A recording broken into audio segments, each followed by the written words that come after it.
मकर संक्रांति अर्थात जब सूर्यदेव मकर राशि में प्रवेश करते हैं तो उस दिन से हमारे सारे शुभ कार्य प्रारंभ हो जाते हैं, चाहे जनेऊ संस्कार हो या भूमि पूजन संस्कार हो या फिर गृह प्रवेश हो, शादी ब्याह हो। तो इसको मकर संक्रांति को उत्तरायण भी कहते हैं। सूर्यदेव उत्तरी गोलार्ध में प्रवेश करते हैं। तो मकर संक्रांति से कर्क संक्रांति तक अर्थात घुघुतिया त्योहार से लेके हरेले के त्यौहार तक सारे शुभ कार्यों को मतलब ऐसा माना गया कि इस बीच में सारे धार्मिक कार्य अनुष्ठान हो गए या फिर गृह प्रवेश, शादी ब्याह या चूड़ाकर्म संस्कार, जनेऊ संस्कार, उपनयन संस्कार, सारे संस्कार इस काल में बहुत शुभ माने जाते हैं।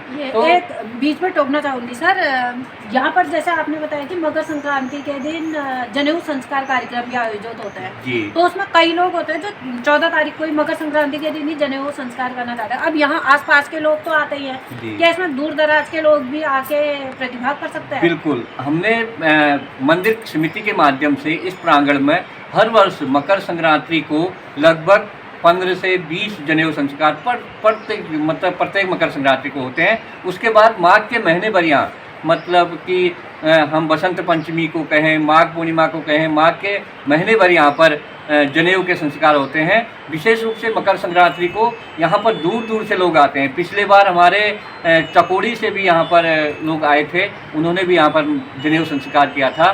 तो इस चैनल के माध्यम से मैं अपने सभी दर्शकों से ये निवेदन करूँगा कि अल्मोड़ा, पिथौरागढ़, बागेश्वर जनपद के हमारे सीमांत लगे हुए इस मंदिर में दूर दूर से भी लोग आकर यहाँ पर जनेऊ संस्कार करते हैं।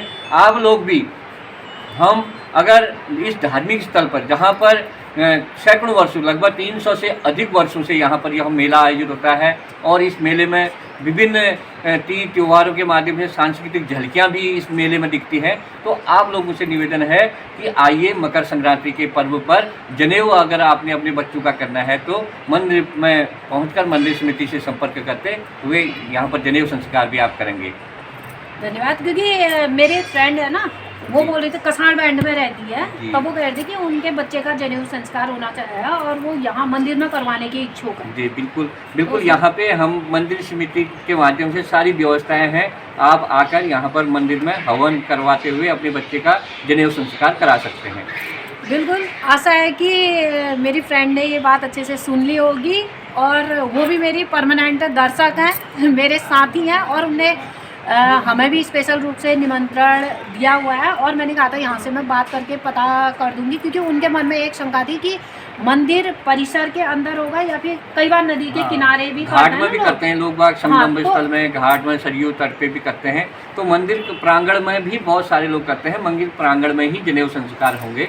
बहुत बहुत धन्यवाद। इस चैनल के माध्यम से आपको बता देना चाहता हूँ 14 और 15 तारीख को यहाँ पर मकर संक्रांति का भव्य मेले का भी आयोजन है और बहुत दूर दूर से लोग सुबह से ही गंगा स्नान करने आते हैं। तो गंगा स्नान करने वालों के लिए हमने यहाँ अलाव की व्यवस्था करके आग के लिए लकड़ियाँ रखी हैं कि वो आएंगे और गंगा स्नान करके आग सेकेंगे।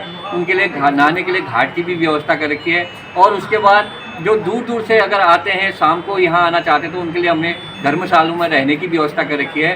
तो इस माघ के महीने को बहुत पवित्र माना जाता है। पहले हमारे पूर्वज 3 माह की कहते थे, 3 माह के 3 दिन तक बिल्कुल पूजा पाठ करते थे। एक समय खाते थे तो 3 दिन तक वो पूजा पाठ करते थे। उसके बाद माँ की खिचड़ी बनती थी। वो सब प्रोग्राम हम आप लोगों के व्यवस्थाओं को देखते हुए, समय को देखते हुए यहाँ पर मकर संक्रांति को सांस्कृतिक कार्यक्रम भी हमने रखे हुए हैं। तो आप इसका आनंद लेंगे। 14 और 15 जनवरी को भव्य उत्तरायणी का कौतिक शेरा घाट में आयोजित होने जा रहा है। और महिलाओं से विशेष रूप से कहना चाहूँगी, देखिए ये हमारे उत्तराखंड का विशेष परिधान है पिछौड़ा। तो कई लोग तो ये कहते हैं कि अरे यार पिछौड़ा क्या पहनना है, तो मैं आप लोगों को ये दिखा दूँ। जैसे ये है, इसे आप कुर्ते पैजामे के साथ भी पहन सकते हैं, सलवार सूट, या फिर आप साड़ी पहने या कोई भी, भले आप फैंसी ड्रेस पहन रहे हैं या फिर आप सामान्य ग्रामीण ड्रेस पहन रहे हैं, किसी भी टाइप की ड्रेस में ये पिछौड़ा आप लोग पहनेंगे तो अति शोभायमान होगा।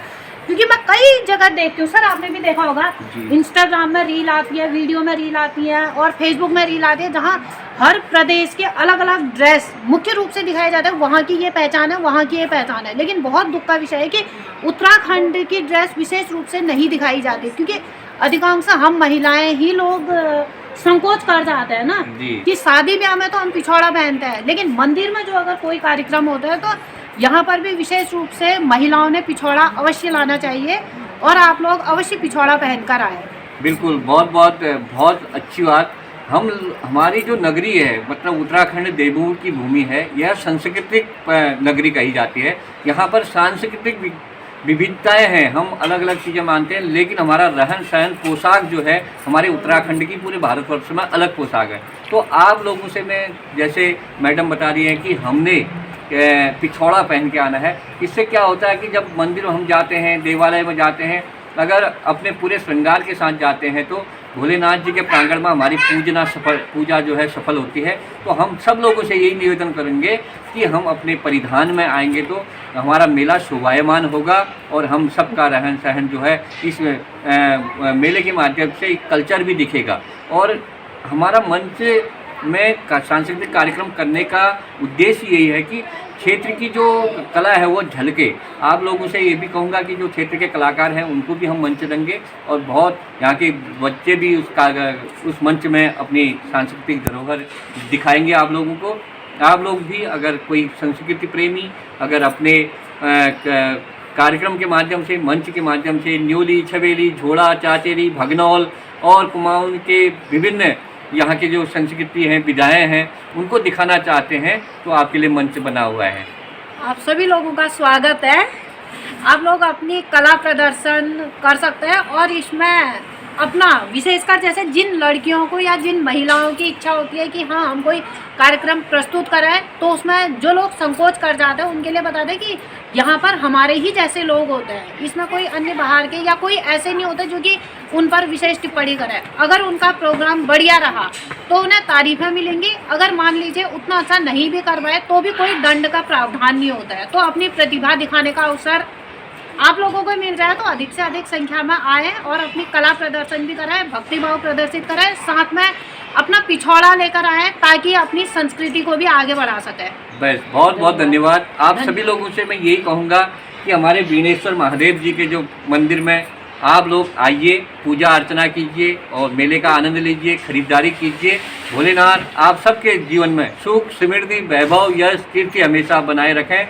और पुनः एडवांस में मैं अग्रिम आपको मकर संक्रांति की, भुक्तिया पर्व की बहुत बहुत बधाई देता हूं।